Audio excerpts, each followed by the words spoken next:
बिस्मिल्लाहिर्रहमानिर्रहीम। अस्सलाम वालेकुम। आज 11 अगस्त है और दिन है बुध का। आज पीडीएम का अहम इजलास हुआ।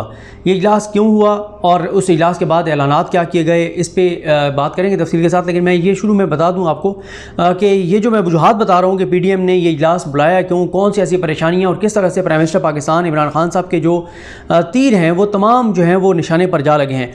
इस वाले से कल असदुल्ला खान साहब ने एक वीडियो की, क्योंकि असदुल्ला खान साहब और मैं इकट्ठे ही थे जब हमें ये सारी इन्फॉर्मेशन किसी ने दी, तो वो इस पर बात कर चुके हैं। अगर आप में से किसी ने असदुल्ला खान साहब की वो वीडियो सुन ली है तो फिर आपको ये वीडियो सुनने की ज़रूरत नहीं है।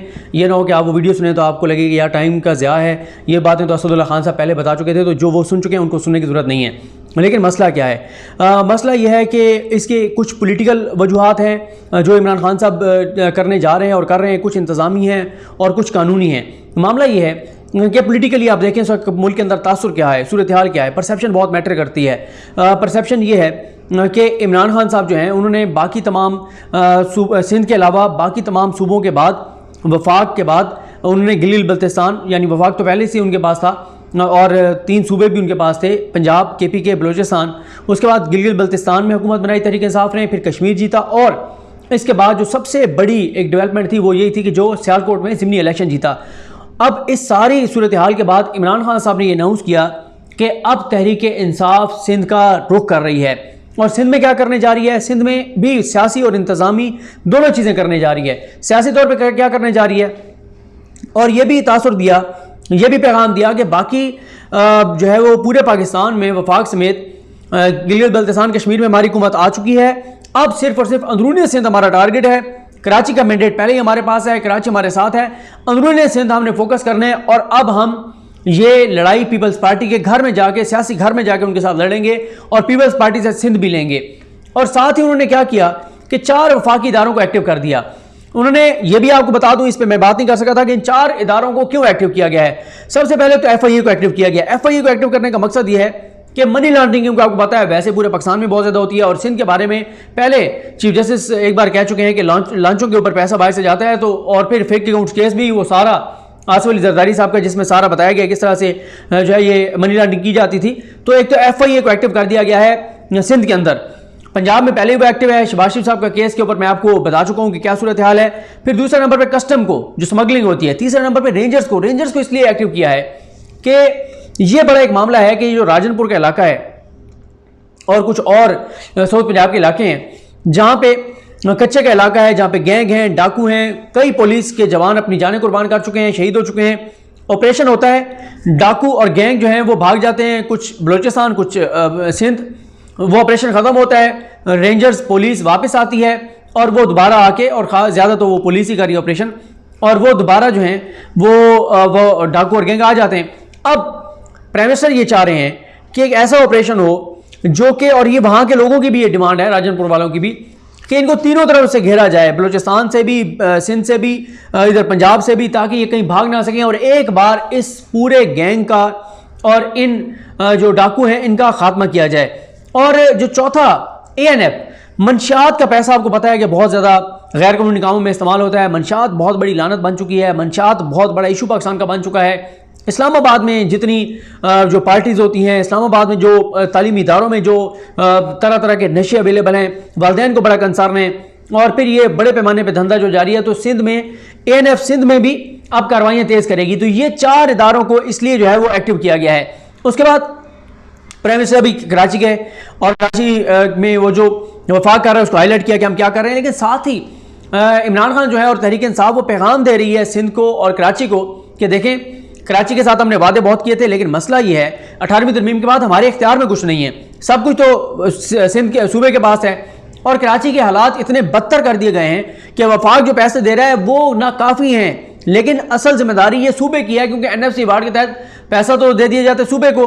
पीपल्स पार्टी वहाँ 2008 से लेकर आज तक मुसलसल 13-14 साल से उनकी हुकूमत है, तो इसलिए पीपल्स पार्टी की ज़्यादा जिम्मेदारी है। लेकिन वो ये मैसेज दे रहे हैं कि आपने देख लिया कि पीपल्स पार्टी क्या किया, अगर आप चाहते हैं कि हम सिंध को बेहतर बनाएं तो आपको 2023 में हमें वोट देने होंगे। अगर सिंध की हुकूमत हमारे पास होगी तो फिर 18वीं तरमीम, क्योंकि 18वीं तरमीम के तहत इख्तियारात नीचे चले गए हुए सूबों को, तो फिर हम डिलीवर करेंगे। और साथ ही तहरीक इंसाफ से जो कराची में बहुत बड़े पैमाने पर काम या जो बड़े बड़े दावे किए थे, वादे किए थे, वो पूरे नहीं कर सकी। तो एक उसके ऊपर भी एक आप ऐसा समझें कि थोड़ी सी वजाहत देने की कोशिश की जाएगी कि जी ये मसाइल थे इसलिए हम नहीं कर सकते। क्योंकि मुझे याद है साकिब निसार साहब की कोर्ट में एक केस के दौरान जब वो वफाक के वो मामला चल रहा था हॉस्पिटल्स वाला, तो साकिब निसार साहब ने कहा कि रियासत माँ की तरह होती है, माँ के सारे बच्चे जो हैं, बेटे जो हैं, जो औलाद है वो बराबर है। अब ये बताएं कि अगर किसी भी सूबे में, उन्होंने सिंध का नाम नहीं लिया था, कि किसी भी सूबे में अगर सेहत की सहूलियात नहीं मिल रही, तो क्या वफाक जो है, जो माँ की हैसियत रखता है, क्या वो उस सूबे में कोई हॉस्पिटल नहीं बना सकता, कोई काम नहीं कर सकता? तो रज़ा रब्बानी साहब ने कहा था कि वफाक सूबे में हॉस्पिटल ना बना सकता है ना चला सकता है। ये रज़ा रब्बानी साहब ने वहाँ पर दलाइल दिए थे। तो ये सारे मामलात हैं। तो ये मैंने आपको बताया कि सिंध में वो एक तासुर फातिहाना अंदाज में तहरीक इंसाफ गई है कि बाकी सारे सूबे सियासी तौर पर हमने फतह कर लिए हैं, बाकी सूबे हमारे साथ हैं, गिलगित बल्तिस्तान और कश्मीर भी हमारे साथ हैं, अब रह गया जनाब सिंध, और सिंध भी हम लेने आ गए हैं। तो पीपल्स पार्टी को वहाँ पर उन्होंने इंगेज कर दिया है और पोलिटिकली पूरे पाकिस्तान में मैसेज दिया है कि तहरीक इंसाफ अब रुकने वाली नहीं है, और ये सिंध भी पीपल्स पार्टी से लेने जा रही है। ले सकती है, नहीं ले सकती, ये तो बाग आने वाला वक्त बताएगा। फिर कुछ और भी मामलात हैं। चेयरमैन नैब, अक्टूबर में मुद्दत उनकी कंप्लीट हो रही है, इस पर भी हुकूमत ये कर रही है कि चेयरमैन नैब के वाले से सुप्रीम कोर्ट से भी मुशावरत की जाए, चीफ जस्टिस पाकिस्तान से मुशावरत की जाए, और उससे यह है कि कोई तगड़ा बंदा लाया जाए ताकि वो जो है वो आके एहतसाब के अमल को आगे बढ़ाए। ये भी एक अपोजिशन को टेंशन है कि कोई तगड़ा बंदा जो है वो लाने का, सुप्रीम कोर्ट यानी चीफ जस्टिस पाकिस्तान की मुशावरत से लाने का मंसूबा बनाया जा रहा है।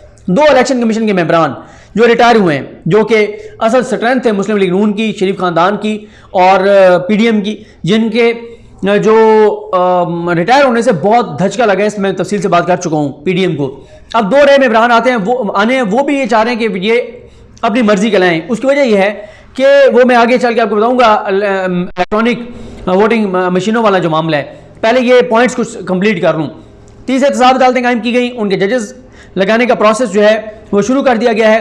30 एहतसाब अदालतों में जब जजेस लग जाएंगे तो आप खुद देखें कि कितनी तेज़ी से एहतसाब के केसेस चलेंगे, नैब के केसेस चलेंगे।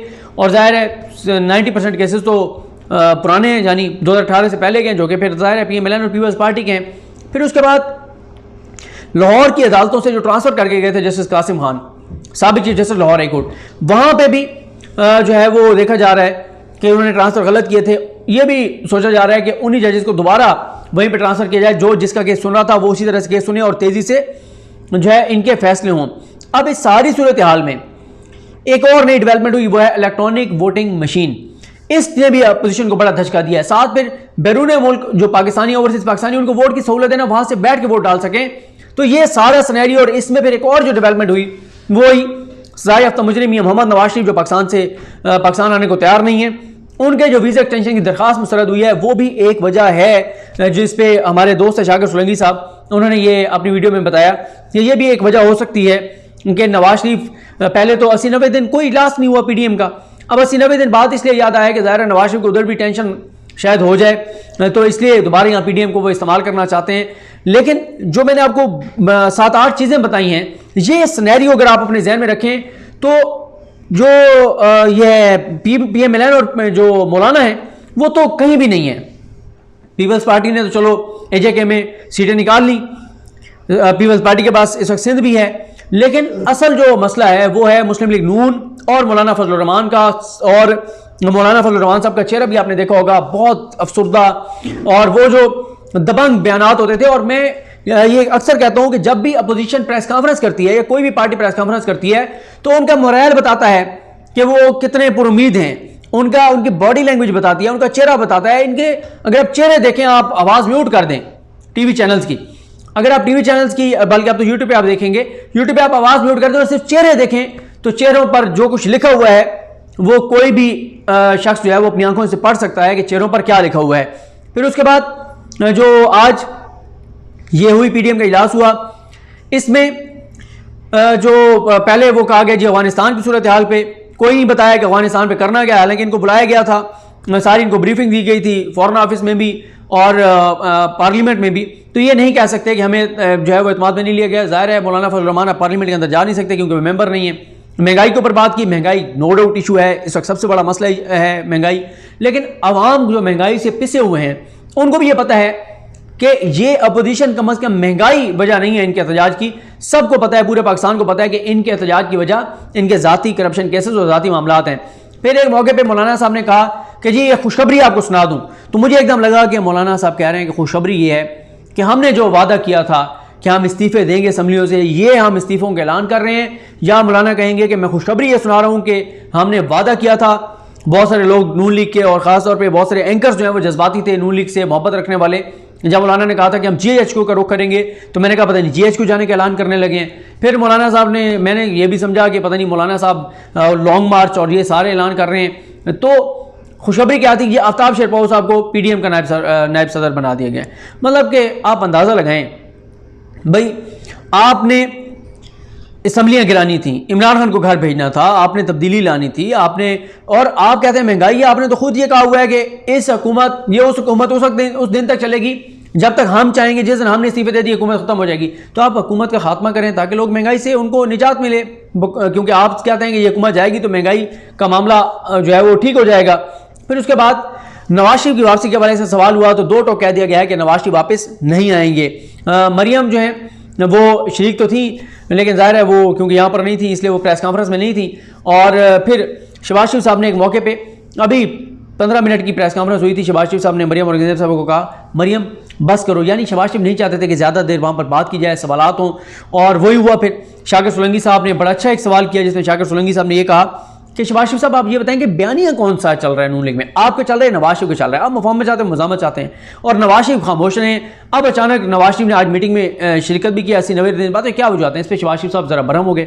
उन्होंने कहा आप ट्विस्ट ना करें, और मुझे क्या मिला मुफाहमत से, आजकल मेरी ज़ात को क्या मिला है। और मैं 2 इंटरव्यूज़ में वाजे कर चुका हूँ। एक इंटरव्यू उन्होंने दिया था सलीम साफ़ी साहब को, और एक सलमान गनी साहब को उन्होंने जो है वो अखबार में उन्होंने लगाया था।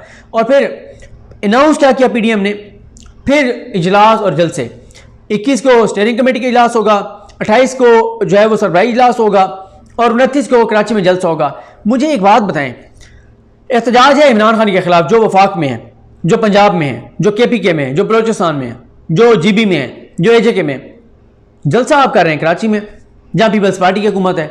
कराची में जलसा इसलिए हो रहा है कि मौलाना साहब के वहाँ मदारस हैं, वहाँ पे वो इसलिए, और पता नहीं वो कुछ और जो वजूहत हैं वो अल्लाह की ज़ात बेहतर जानती है, मुझे नहीं पता कि क्या वजूहत हैं। लेकिन एक वजह ये बहरहाल ये कराची की ज़रूर है कि कराची जो है वहाँ उनके मदारस हैं, तो मदारस के बच्चे आ जाएंगे, वरना PMLN कहाँ पे कोई ऐसी उसकी सूरत हाल है कि वहाँ पे वो ज़्यादा लोगों को निकाल सके। तो एक बार फिर जलसे, रैलियाँ, इजलास और महफिल बर्खास्त, नई तारीख, नए दावे, लेकिन इस बार कोई बड़े दावे नहीं किए, हमें नहीं उनको ऊपर भेजा, खामखा में तनकीद करनी, कोई उन्होंने बड़ा दावा नहीं किया। उन्होंने कहीं नहीं कहा कि हम इस हुकूमत को घर भेज देंगे, उन्होंने कहीं नहीं कहा कि हम उस्मान बाजार को हटा देंगे, उन्होंने कहीं नहीं कहा कि इन हाउस चेंज ले आएंगे। उन्होंने यही कहा है कि 21 को इजलास होगा, 28 को इजलास होगा, 29 को जलसा होगा, और फिर बस और कुछ भी नहीं। तो इसका मतलब यही है कि इमरान खान जो है वो 5 साल मुकम्मल करेंगे। जो मैंने आपको सूरत हाल बताई, इस सिनेरियो में ये इजलास करने का मकसद ये था कि किसी तरह से तो रेजिस्ट किया जाए, कुछ तो किया जाए, कोई तो रास्ता रोका जाए।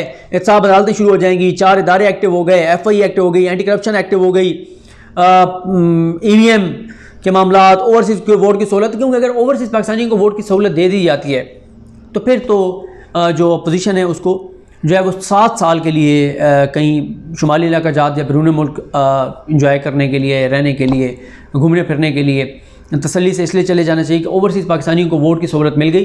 तो फिर 2 साल तो वैसे इमरान खान ज़ाहिर है 2023 तक, 2023 के इलेक्शन में भी इमरान खान को कोई नहीं शिकस्त दे सकेगा अगर ओवरसीज़ पाकिस्तानियों को वोट की सहूलत दी गई। तो बहरहाल देखते हैं कि मामलात किस तरह आगे बढ़ते हैं, लेकिन चेहरे उतरे हुए थे, अफसरदा थे, शिकस्त खुर्दा थे, परेशान थे, और अब देखते हैं कि फ़र्दर इसमें क्या डेवलपमेंट होती है। एक वो स्टोरी आई है कि इन हाउस तब्दीली के हवाले से दोबारा इस पर भी किसी वीडियो में बात करेंगे। मुझे अपनी दुआ में याद रखें। लकनी इमाम साहब का हामी नासरो, अल्लाह हाफ़िज़।